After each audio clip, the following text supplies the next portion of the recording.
zanin hi December ni som ni paru zana ni a tuna hian dar sari lem ni som level ni hei roi the o sang roi the ni te ni zan lam kon sei ve hi kan lakwal zoi don ni veng sang kon sei a thi wang hin ron ai lakwal don ni tuna ka tlan na hi zema bok kon thlen phei ma deuh kha ni hei amoi khop mai rewona Christmas le kum thar chi bai sang ni sum ni pathum a hei thalak na hun nuam da polom ni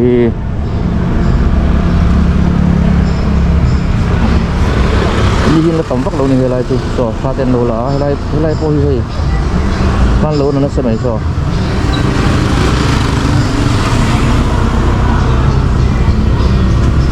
thì con xe hiền lại đánh lẩu chèn thấy túa mày nuồm thế mày môi đâu thế mày lại hi JB Post zone pay vel khan này hi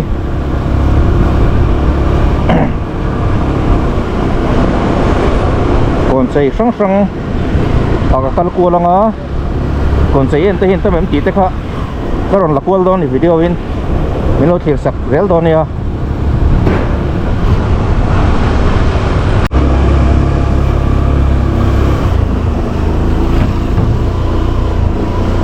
lại po cho mua rồi Zema Bok Cancer Hospital khen số mà còn lại cái này hay lâu bảy mua rồi lấy mày à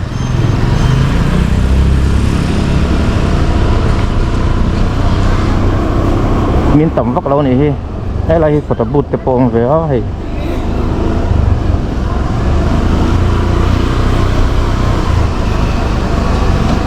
việc kiện phô môi khóc mày gì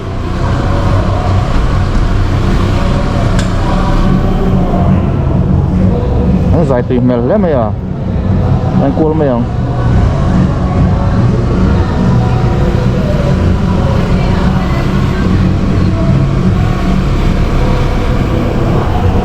Zema Bok Cancer Hospital khen số mà còn lại cái này là gì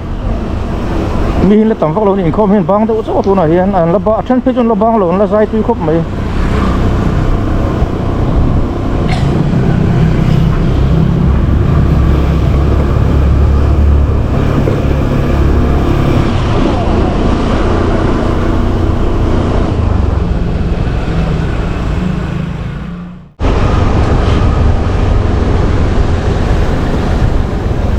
San Maricon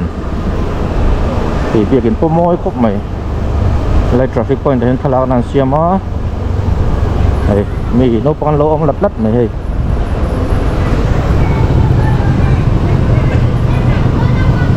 mình không bằng băng đâu chứ nhỉ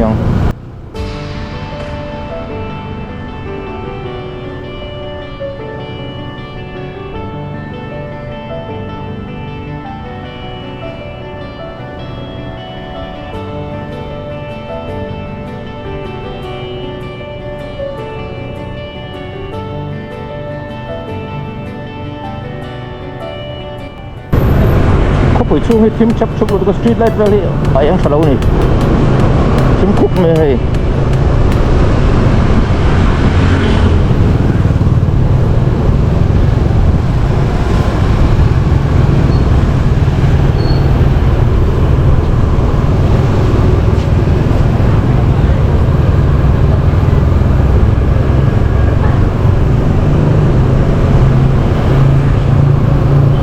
Hotel Regency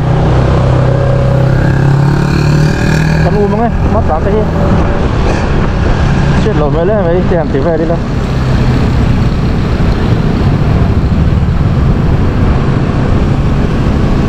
zar kot kan lut phê zar kot hi kumin chun chei lo kon hi ni kum ta khan an kon sei kha hit te reng nen la tinga mo kumin tin chei lo chắc ni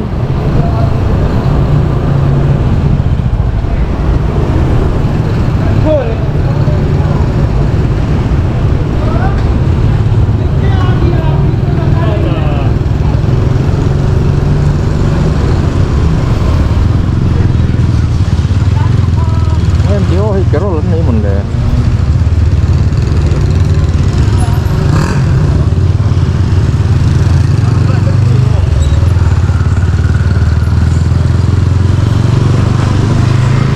cũng sao cái này đó này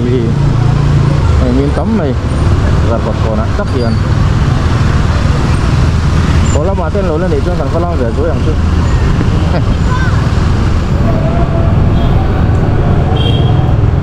có thể thấy là về chừng dễ lắm nghe em chắc có vòng chung mò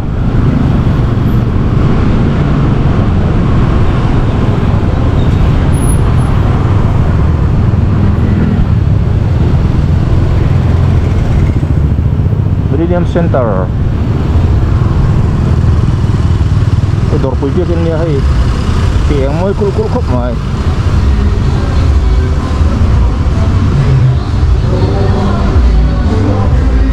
dây đúc mấy đồng mệt lắm mày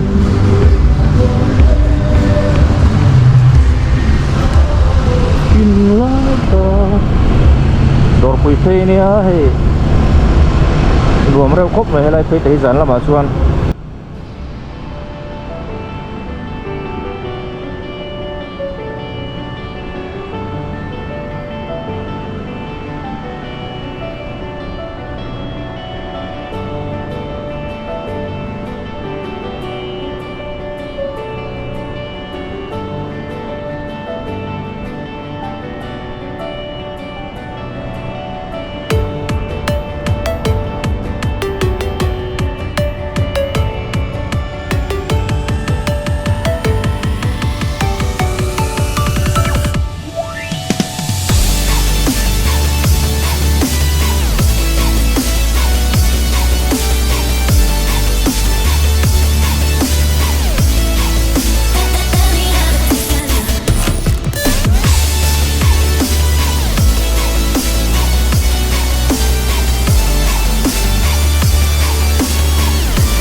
ngôi khóc mày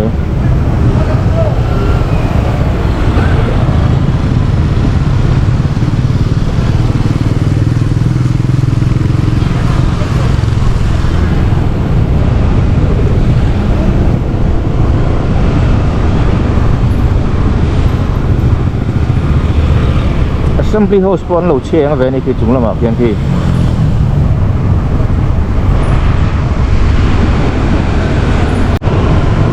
like radio station welcome on le nó tiện mà sắp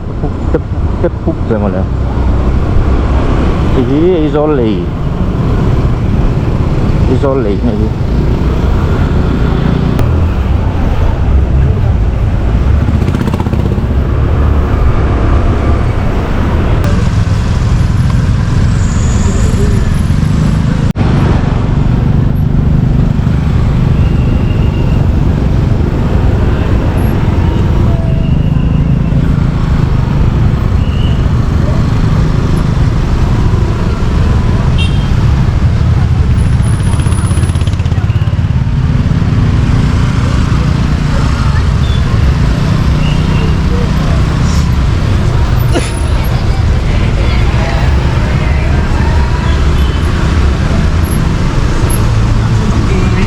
hian 819 về là này hay miếng tập khóc mấy là mà tới lúc này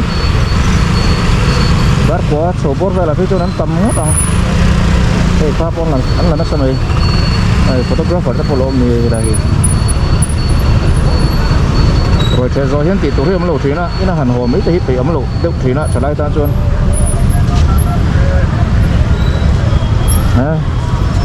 đây bộ bỏ khóc mày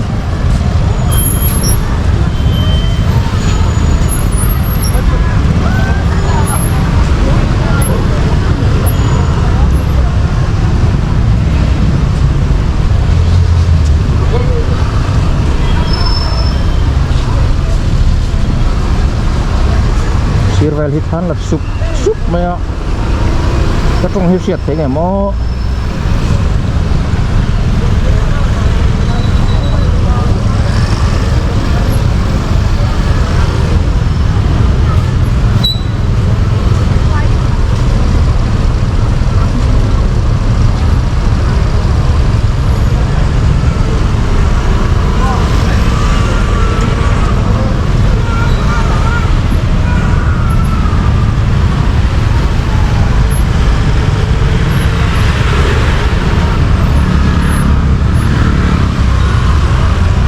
traffic jam te poi lo tir ve me tu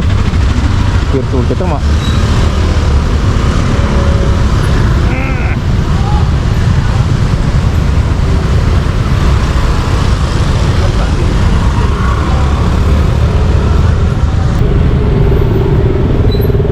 kal so tahar dah mai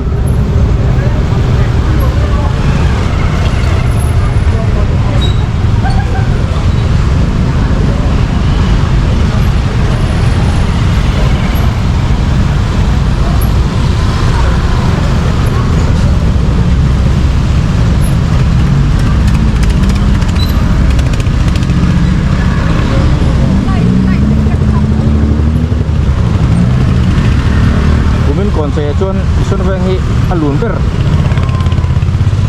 alun ber ang mun dang song song ai ai moi ni o hang lai o angel po thok vo mấy chừng lắm khi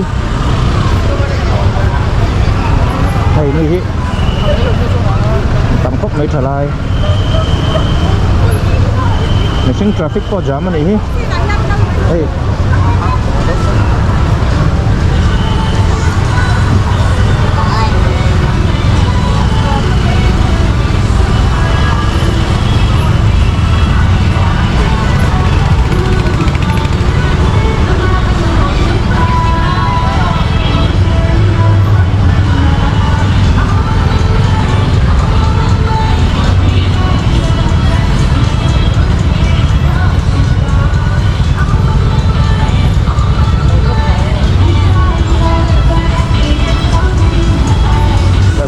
play duk mai asir vale hian leitur om satua leitur tu ta chuan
so tahar khop mai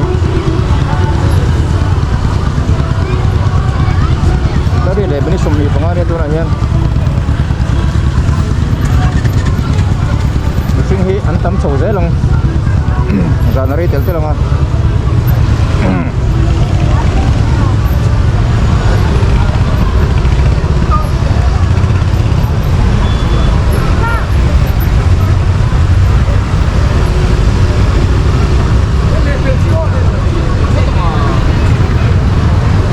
photo booth dar som pani ritre pani bi udi kon lam tren ron chho ngo bo he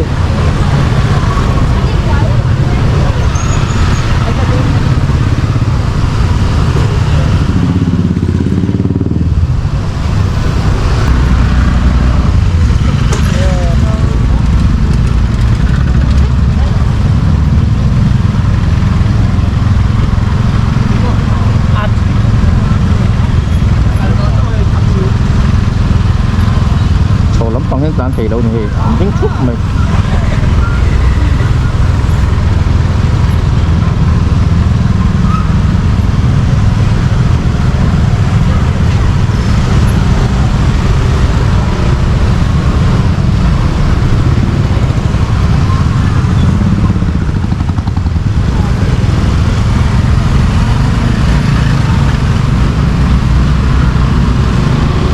building valley ấn tiếng thật là sắc hút rồi lại tạo ra đi rong thì nó rất là tiếng này thầy cô lại cô lấy còn chảy chứ mấy không lỗ mà hay khá là nó muốn mỗi cái đường lỗ siêu này yêu cái nào là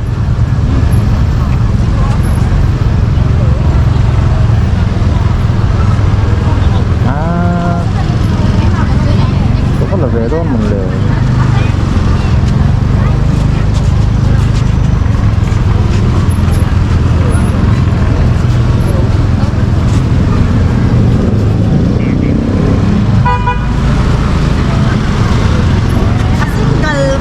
có được phút thì ra slum khóc này mình chẳng lâu này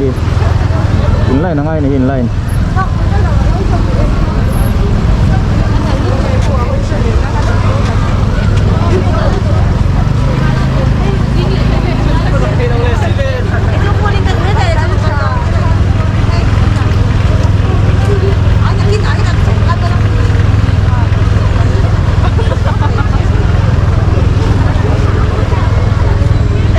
Christmas là cũng khá là vậy,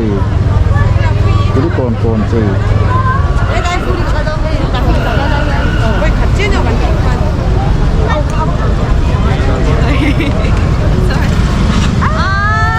Nó còn lòng đó đấy không? Thì rồi mỗi khúc này thì xíu về đi cái là nó rất là tiền mà mỗi rồi nó phải phải khúc này anh chỉ là đi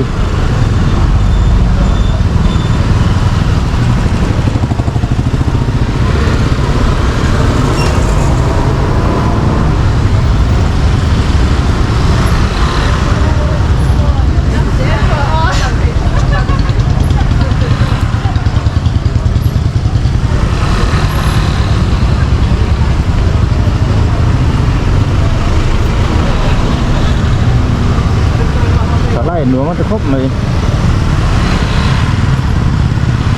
lại là nó phẳng xuống của các con cá lắp chuyển của hậu thế của quy thế này các con cá này lại giống như này cái trong lấy này từ Arab thêm mình cái song cầm khúc này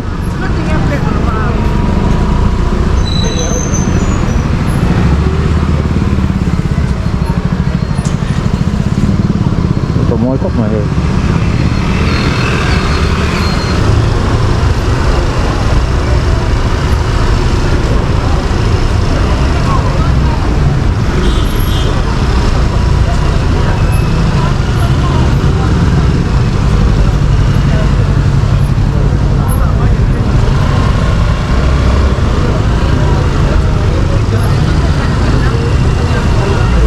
sắp khóc mấy chắc là tiền gì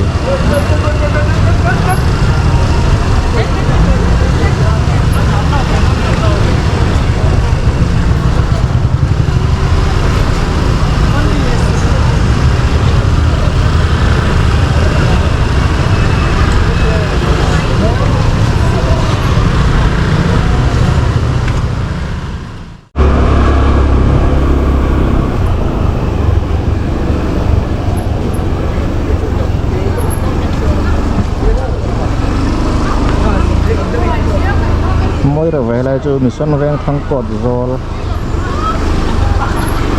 như thế mỗi rồi ra mấy à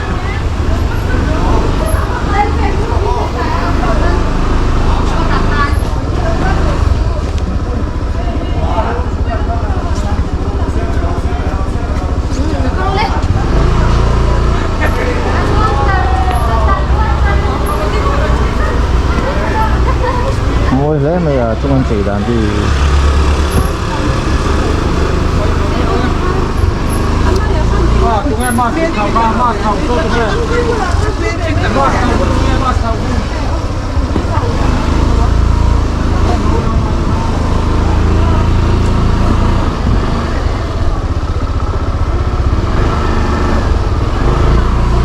snowman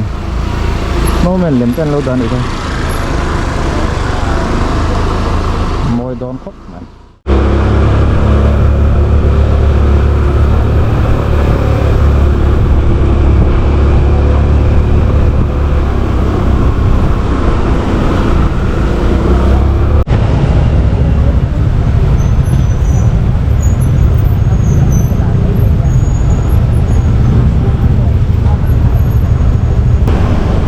ละครกันเส้นขาขัดละครนี่กูวิ่งสุดซีนักสวักเรามาเซ่มวยตกเท่านั้นสิดังแต่เฮ้ยเขลไฟอะแข็งหลวมแล้ววะมีคนรู้ตั้งแต่พวกนี้ไอ้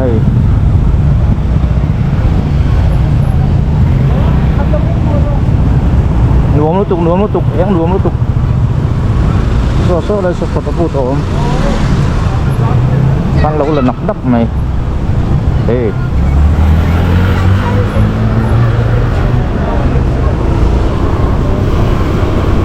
lần trăng rớt xin ông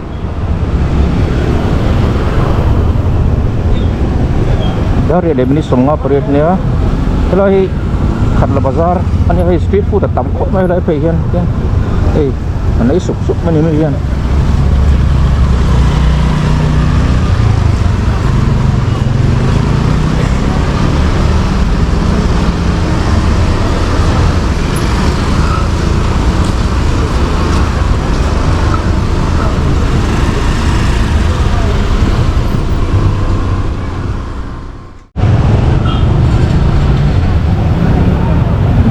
còn gì anh ấy là gì mình tắm cốc mấy rồi mà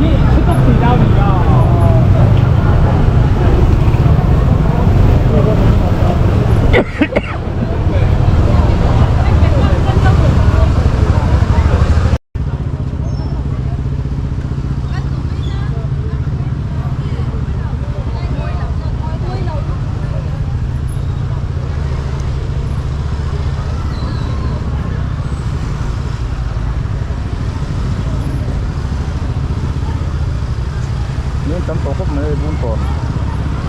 buôn còn chỉ lại nhá là ý trên khăn nó có bật truy down rất lâu phân được thời lên thì chúng này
do lúng độ này là cần cal xin lốc lâu ngủ về đủ tao cái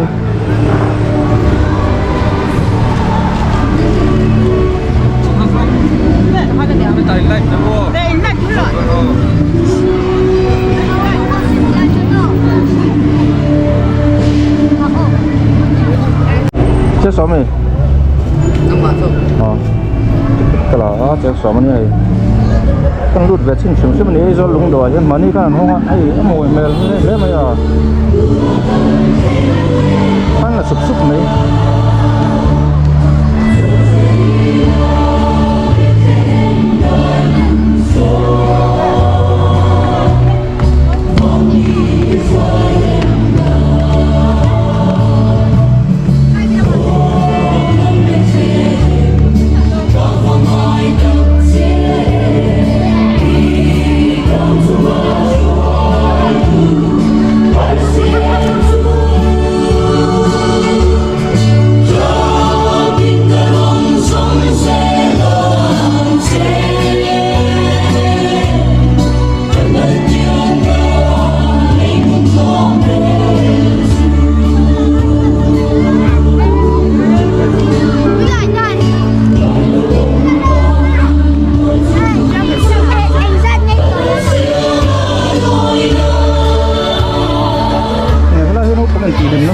นี่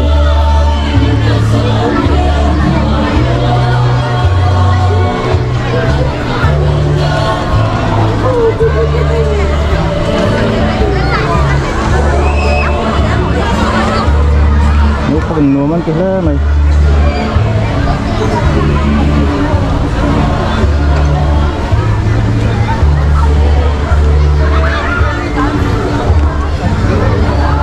คือลำยูร้านกาแฟตะกร้อมันเลย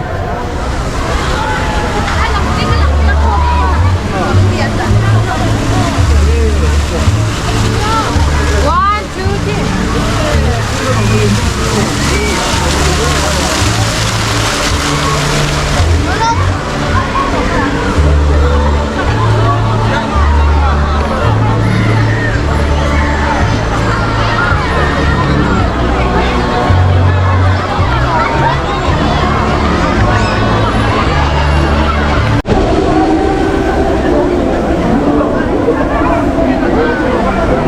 วละมินิสมนิปัสสริเวลเนี่ยตัวนั้นให้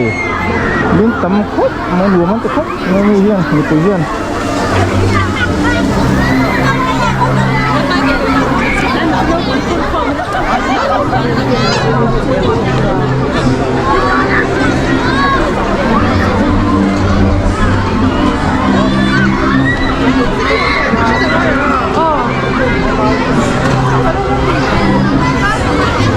ดูมันฮิตแสงสมมันนี่เอจะลุงดอกช่วงอะไรกัน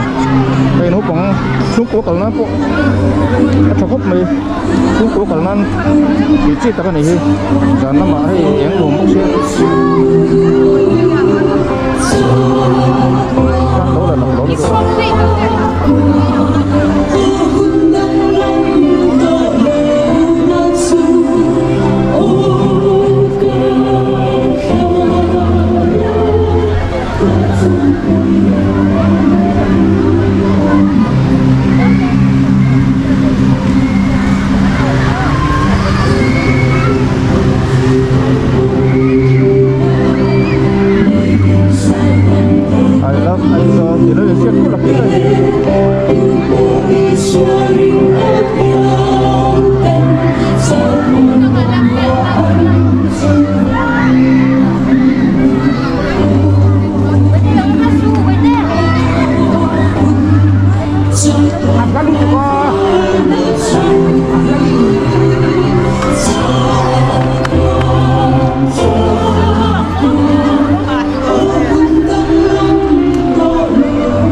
Sleep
Ăn vậy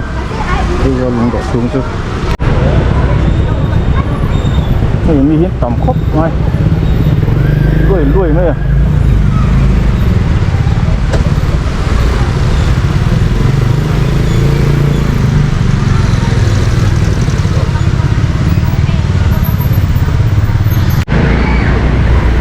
lại đây nấu bông tỏi nó mà tỏi nó sẽ khóc mày nấu bông hơi nuông cái này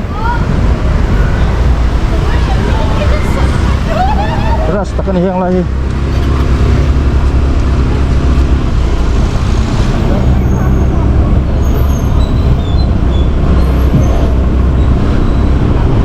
mak seเขาปุ๋ยช่วงที่ไล่ที่สตรีทไล่ที่ถอดรู้แต่ว่าตัวไอ้ยันทิมแคบคุบรู้ตัวไอ้ยันสตรีทไล่ที่เห็นเอียงหนุ่มเสร็จแล้วเขาปุ๋ยช่วงที่อันหนุ่มเลยส่วนต้นเอาสินมาแล้ว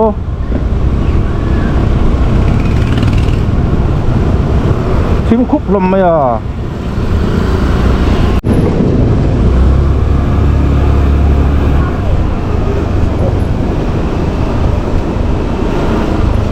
อะไรที่ไว้ก่อนนั่นเนี่ยไว้กับผมไปเห็นซีมวยแล้วครบไหม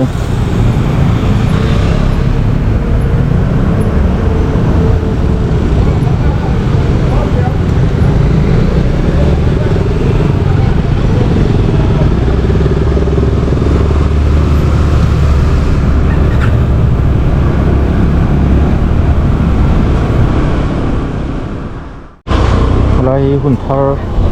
เล็กกันเหี่ยมไล่ข้านี่ให้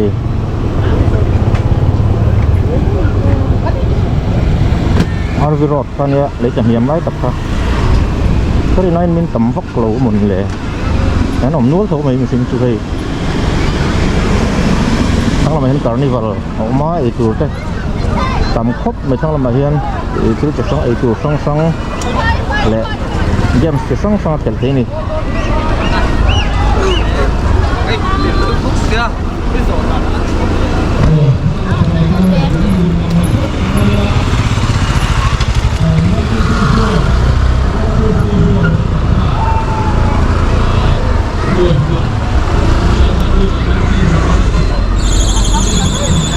Sân viên là mấy cái chuyện nhìn xem đâu nè ăn đùm mà lấy hết làm đi xếp vào lâu nè cái đang đi cẩn đi vào lâu mà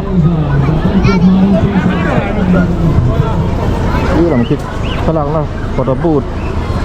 sang om terduat buka ini macam ni tu teh nu pangtok lah teh om ni